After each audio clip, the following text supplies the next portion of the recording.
Starting small doesn't mean thinking small. It means building with focus and intention. So your systems work, your marketing makes sense, and your offer sells.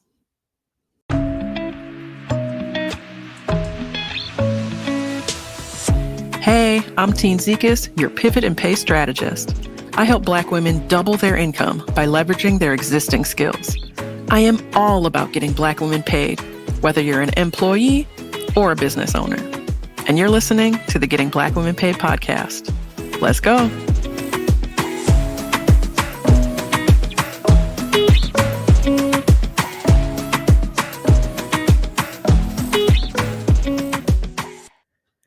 Hey. Welcome back to the Getting Black Women Paid podcast. I'm your host, Tine, here to help you shift, strategize, and secure the bag with intention. Last week, we talked about something major, 7 things to consider when leaving a job. So if you're standing at the edge of a big decision, if you've been thinking it might be time to go back and give that one a listen. Because today, we're picking up right where we left off. In this episode, we're getting into the 7 essential things to consider when starting a business. Whether you're turning a passion into a side hustle or stepping boldly into full-time entrepreneurship, there's a whole lot to think about before you launch. And the truth is, most folks skip the foundation and try to go straight to the results. Not us. We're going to take it step by step with strategy, clarity, and care. Let's jump in.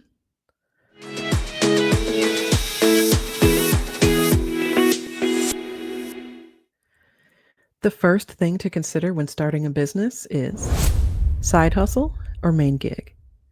Before you start ordering business cards or building websites, ask yourself, is this a side hustle or your main thing? There's no wrong answer here, but the clarity matters.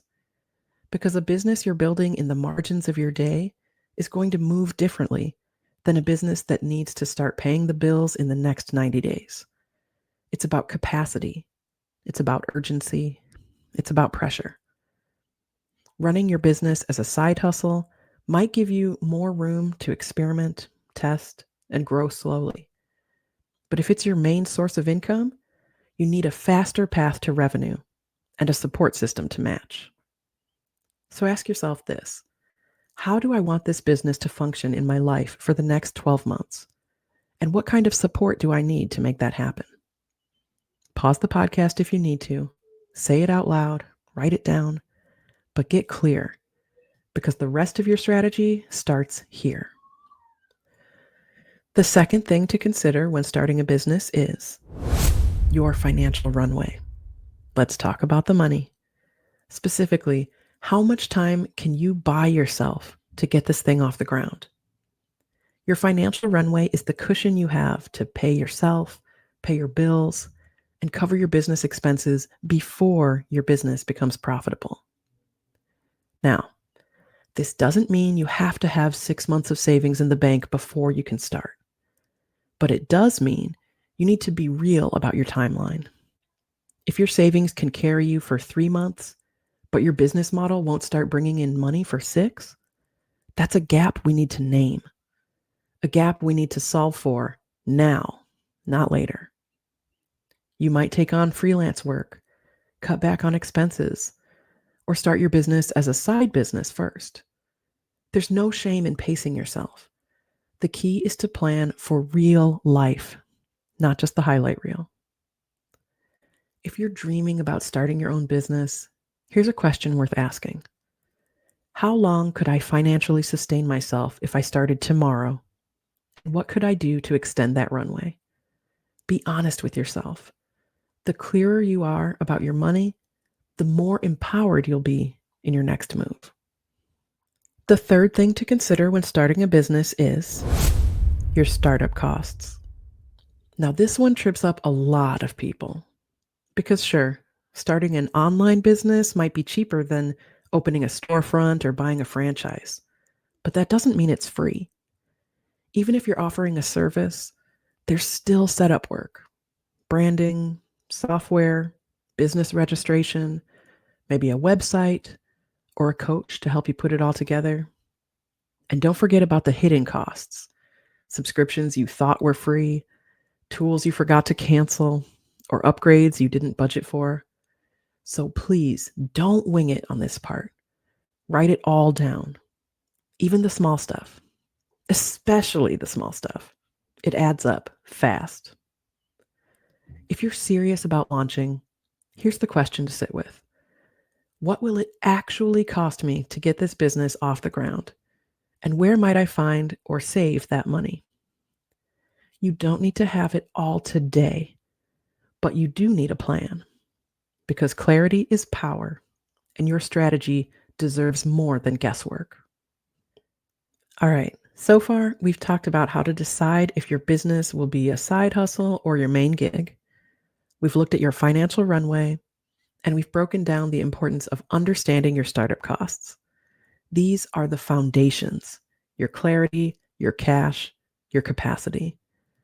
But after the break, we're getting into the build: your people, your product, your systems, and how to actually pay yourself like the boss you are. Let's take a quick break, and then we'll get back into it.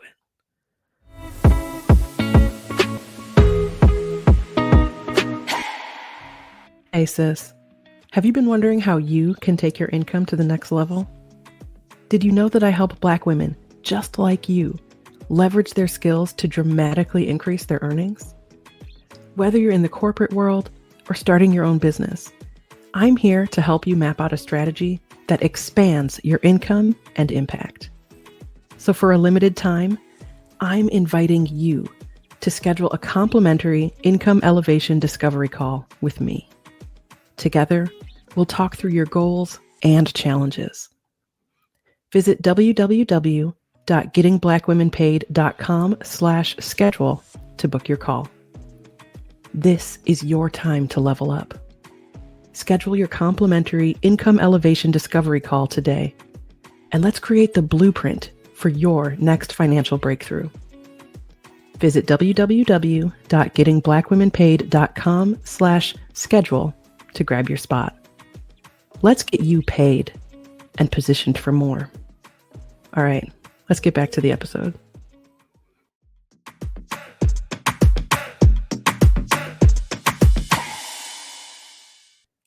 Welcome back to the Getting Black Women Paid podcast. Let's jump into the second half of our checklist for launching your business. And this next one is major. The fourth thing to consider when starting a business is market research. Listen, you do not want to skip this step. I know it's tempting to jump straight into branding or building the website, but if you don't know who you're selling to, none of that will matter. Market research isn't just about numbers or fancy reports. It's about people. It's about understanding who your offer is for and what they actually need. What are they Googling at midnight? What's stressing them out at work? What do they wish someone would just do for them already? That's your job, to know your people and speak directly to them. So ask yourself this: who is this business actually for? And have I done the work to really understand what they want and need? Because the more clearly you know your people, the more powerfully you can serve them and get paid well for doing it. The fifth thing to consider when starting a business is your main product. Let me say this loud and clear. You do not need a full product suite to launch. You need one thing that solves a real problem for a real person. Not 17 freebies, not 6 side services, not a brand deck with 4 logos and a matching mood board. One offer, one audience, one result. Starting small doesn't mean thinking small. It means building with focus and intention, so your systems work, your marketing makes sense, and your offer sells. So here's the question: what is the one offer I can confidently lead with? And is it something people will actually pay for? Test it, price it, name it, and start there. That's your foundation. Now, once your offer is clear, you'll need something just as important, the systems to support it. The sixth thing to consider when starting a business is your systems. Listen, systems do not have to be fancy, but they do need to be functional. Because if you don't track what's coming in, what's going out, and how people are finding you, you're not running a business. You're running a very expensive hobby. So start simple. Pick one place to track your income and expenses. Pick one platform to show up consistently and connect with your audience. And give every dollar a job in your business. This isn't just about organization. It's about sustainability. So ask yourself, what systems do I need in place to run this business without burning out or burning through my money? You don't need to automate everything on day one, but you do need to think beyond vibes. And once the systems are in place, it's time to talk about the check. Your check.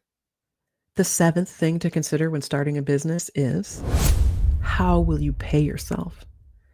Now I know we're building from purpose, we're building with vision, but let's be clear, you still need to get paid. Too many new entrepreneurs pour everything into the business and forget to take care of the person building it. So yes, plan for taxes. Yes, reinvest in your growth, but also make a plan for how you'll pay yourself, even if it's small at first, even if it's once a month. Start the habit now because it reinforces this truth. You are not just the visionary, you are the labor, you are the leadership, and you deserve to be compensated accordingly. So ask yourself this, what's my plan for paying myself consistently, confidently, and with care? Because sustainability isn't just about systems, it's about support. And you need to be supported too. Whew, okay. Let's take a breath and run that back. Here are the 7 things to consider when starting a business. 1, side hustle or main gig. Decide how your business fits into your life right now. 2, your financial runway. Know how long you can sustain yourself while you build. 3, your startup costs. Get honest about what you'll need to invest to get started. 4, market research. Understand who you're serving and what they really need. 5, your main product.